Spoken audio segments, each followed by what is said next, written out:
nouveau défi?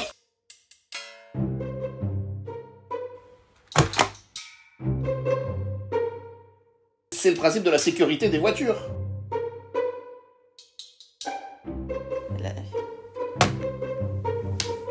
Ah ouais.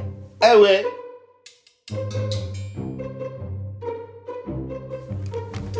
Un nouveau défi? Eh oui, nouveau défi. Super. Alors différent du précédent. Ah bah oui. Alors il faut toujours que ça arrive sur la tranche. D'accord, sur la tranche. Mais là maintenant, ce que tu vas faire, c'est qu'il faut le lâcher de hauteur. Donc il faut trouver comment le lâcher pour que quand il atterrisse, il reste sur la tranche. Facile. Ouais, super fastoche. Ah, J'étais pas t'as vu, loin. hein? Presque, hein? Ok, concentration maximale. Eh non. Ah là, non, Bon, non. c'est comme l'autre fois, il y a un truc en fait. Bah oui, j'imagine. Donc en fait, on tire le tiroir comme ça. Alors là, en mettant des allumettes comme ça pour pas que ça tombe. Hein. D'accord. Et alors là, maintenant... Là. Ah ouais.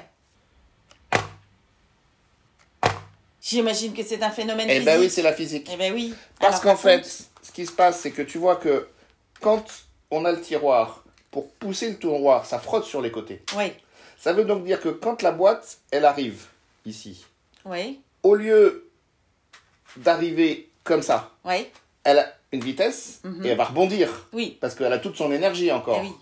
Alors que là, si elle arrive comme ça, paf, elle va ralentir progressivement grâce au côté.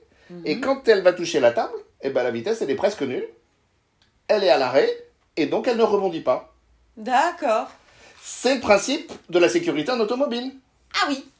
Eh oui, dans les voitures, imagine, au lieu que ce soit vertical, c'est horizontal. Hein. La voiture, c'est pas fait pour plonger. Hein. Sauf James Bond.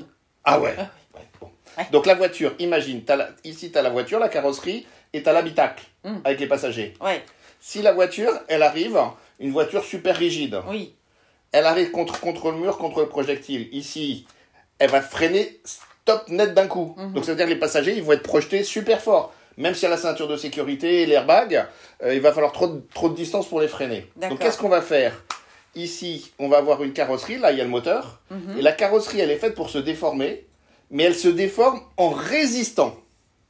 D'accord. Parce que si elle se déforme d'un coup, c'est comme s'il n'y avait rien, Ouais. et ça marche pas. Et donc ce qui se passe, c'est que la voiture, elle arrive, pof, la carrosserie se déforme, et pendant ce temps-là, ça ralentit l'habitacle, ce qui fait que ça augmente la durée pendant laquelle c'est freiné, donc la force, elle est moins grande. C'est top, hein? Donc c'est fait exprès d'avoir une carrosserie qui peut se plier. Oui, mais il faut pas qu'elle se plie d'un coup. Il faut Oh, qu'elle se plie oui. progressivement. D'accord. Et quand on regarde les crash tests, ouais. on s'aperçoit qu'en fait, pendant la décélération, Ouais. eh ben, l'habitacle, il a une décélération constante. Tu vois, c'est pas ça se plie d'un coup. Ouais. Et c'est pas c'est rigide, c'est entre deux. D'accord. Sacrément bien fait. Ah ouais. Eh ben écoute, j'ai appris un truc. Merci Jean-Michel. Bah oui, merci Cécile, et puis surtout, bah oui. merci la Merci à physique.